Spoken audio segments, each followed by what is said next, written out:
దయచేసి న్యూస్లోకి వెళ్లే ముందు ఈ వీడియోని లైక్ చేయండి, ఛానల్ని సబ్స్క్రైబ్ చేసుకునే ప్రయత్నం చేయండి. నమస్తే తెలంగాణ, మన రాష్ట్రం మన పత్రిక ఏమంటదంటే యూరియా కష్టాలకు 4 రోజులు పడ్డాయి. నేను శిష్యుడిని ఏలుబడిలో, నేడు శిష్యుడు ఏలుబడిలో ఇట్లుంది. ఆనాడు బషీర్బాగ్ కాపులకు 25 ఏళ్ళు అవుతుంది. నాడు గురువు గారి పరిపాలనలో ఇట్లా నా తెలంగాణ రైతు బిడ్డలను, నా తెలంగాణ రైతాంగాన్ని మన చంద్రబాబు నాయుడు గారు, చంద్రజ్యోతి గారు ఒకనాడు ఇట్లా బషీర్బాగులో నా రైతు బిడ్డలు చంపిండు. 25 ఏళ్ళు అవుతాను. మళ్ళీ గురువు గారు అయిపోయిన శిష్యుడు వచ్చిండు. మళ్ళీ గదే రైతుల గోస ఉన్నది. ఇప్పుడు రైతుల్ని గనులు పట్టుకొని చంపేది ఒకటే మిగిలింది. ఇప్పుడు ఎవరన్నా రైతు బంధు అడిగితే, రుణమాఫీ అడిగితే, యూరియా బస్తాలు అడిగితే రైతుల్ని చంపే రాజ్యం ఇది, ఇందిరమ్మ రాజ్యం. దీని పేరు ప్రజా పరిపాలన, ప్రజలు నాశనం చేసే పరిపాలన. సో మరి ఇట్లా వేసుకొచ్చిరా పేపర్లు అయితే. చేను కమిలే, రైతు రగిలే, కాంగ్రెస్ పాలనలో కుప్పగూలుతున్న తెలంగాణ యంశం, ఎట్లుండే మన బతుకులు అని ఒకనాటి పాటలు తెలంగాణలో వస్తా ఉన్నాయి. అసలు ఎట్లుండే ఒక పాట వస్తుంది, నాకు దగ్గర వచ్చింది. ఇందిరమ్మ రాజ్యం గురించి, ప్రజా పరిపాలన గురించి తెలంగాణ రాష్ట్ర రైతాంగం పాటలు పాడుకుంటుంది. ఎందుకు రేవంతన్న ఈ పాపానికి కారకుడు? ఏం పాపం చేసి రైతులు? అరే ఆయమన్నా కల్వకుంట్ల చంద్రశేఖరరావు వద్దంటే రైతు బంధు ఇచ్చేది అకౌంట్లకు, వద్దంటే నీళ్ళు ఇచ్చిండు, వద్దంటే కరెంట్ ఇచ్చిండు. దేవుడు కేసీఆర్ అనుకురు, మరి దయ్యం లెక్క నువ్వు మోపైను. అలా 15,000 ఆశ చూపించినావు, వాళ్ళ నోట్లో మన్ను కొట్టినావు. గోస పడుతురు రైతులు. ఇగో నాకేమో వాడబుద్ధి అయితే లేదు కానీ గలీజ్ గలీజ్ గలీజ్ గలీజ్ బూతులు తిడతావు రేవంతన్న. నేనైతే సస్తా ఊరేసుకుని అట తిడుతురు. ఓయమ్మ మరి నీకు ఎట నిద్ర పడుతుందో నాయన, నీ తలకాయగా మొక్కాలి మరి ఎట నిద్ర పడుతుందో నీకు. ఇంకా చూడరా, రైతు పథకాల అమలులో కాంగ్రెస్ సర్కారు వైఫల్యం. ఏం పథకం వస్తుంది ఫస్ట్? ఇంకా పథకాల కాడి పోయినారు, ఇంకా పథకం బీకిస్తున్నా నేను.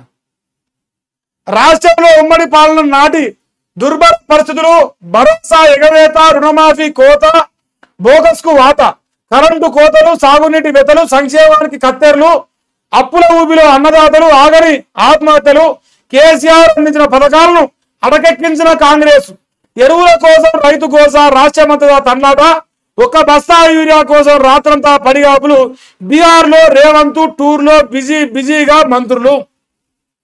అంటే రైతుల కోసం ఒక అనపడ వాళ్ళకు అసలు ఆ ప్రశ్న అడగవద్దు మీరు ఫస్ట్. పాస్ట్ రైతులు ఇంత పెద్ద ఎత్తున గోసతిస్తా ఉంటే, రైతులు బాధపడతా ఉంటే, యూరియా లేక, కరెంటు లేక, నీళ్లు లేక, రైతు బంధు రాక, రుణమాఫీ కాక, సర్వస్వం కోల్పోయి రైతు ఆగమై గోసపడతా ఉంటే బీహార్కి పోయి అని ఇట్లా హాయ్ బాయ్ ఎప్పుడు తిరుగుతాడు. మరి మనగాడిని ముఖ్యమంత్రి వేసింది గిది దిగుతానికేనా? హాయ్ బాయ్లు తిరుగుతానికి? మరి మీరు చెప్పురా సమాధానం నాకు. ఇంకంత వరకు అయితే ఇలా వార్తలు కనిపిస్తాయి. ఇప్పటికీ రాలిన మట్టి పూలు 545 ఇద్దరు రైతులు ఆత్మహత్య చేసుకురు. యూరియా కొరతపై వార్తలు రాయొద్దు, నమస్తే తెలంగాణ రిపోర్టుకు బెదిరింపులు, పోలీస్ స్టేషన్ పిలిపించి మందలింపు, జర్నలిస్టు సంఘాలు ఆగ్రహం. ఎవడో వాడు, ఎవరు పోలీసు వాడు? వాడి పేరు ఎవరి? ఏ పోలీస్ స్టేషన్ వాడు? కొంచెం ఆలోచన ఉన్నదా? ఏం మనుషులా మీరు? అంటే వార్తలు రాయొద్దని పిలుస్తారా? ఓయమ్మో సంపూర్ మరి నివాళంగా రైతుల్ని అందరినీ సమ్మి పొందలేరు. మొత్తం లిస్ట్ వేసుకోవచ్చు. రుణమాఫీ, కాంగ్రెస్ కు కుచ్చుటోపి, అన్నదాతకు అడగొడగానే రైతు భరోసా, రైతు బీమాకు సర్కారు ఎగనామం పెట్టింది, సస్తే 5 లక్షలు బీకినిచ్చింది. కొన్నది కొంతే, బోనస్ అంతంతే, చిత్తు చేస్తున్న నకిలీ విత్తనాలు, పంట బీమా లేదు, పరిహారం రాదు, కరెంటు కోతలు, ఊరూరా వెతలు, ప్రాజెక్టులు పడవు, పొలాలు బీడు. ఇన్ని రకాలుగా రైతులను పంగనాలు పెట్టిన మునగాడు రేవంత్ రెడ్డి ముఖ్యమంత్రి అయింది. మరి ముఖ్యనే అయినాడు. ఇంకేది మళ్ళీ ఒకసారి ఏది ఓటు రేపు స్థానిక ఎన్నికలు 5 వేలు తడు ఓటేరా.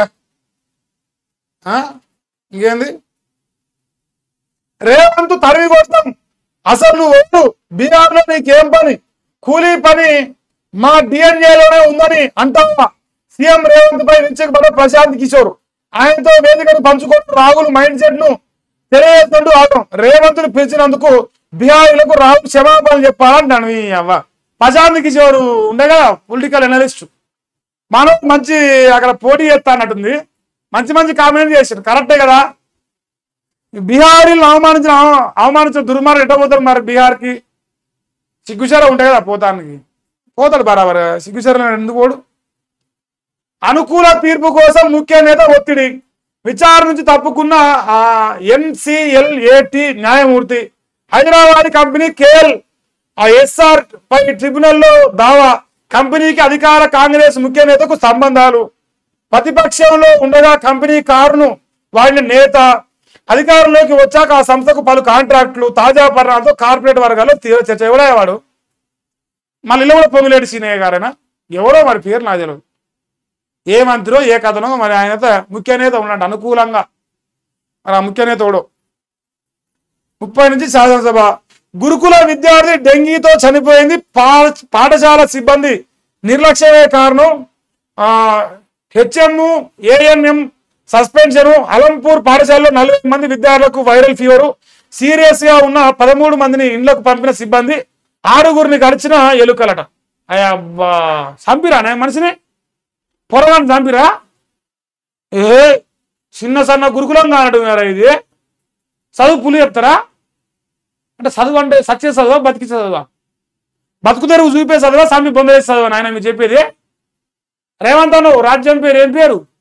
ఇందిరమ్మ, చీకటి రాజ్యం. నాయన ఇట్లా పోరాన్ని చంపిరట నాయన.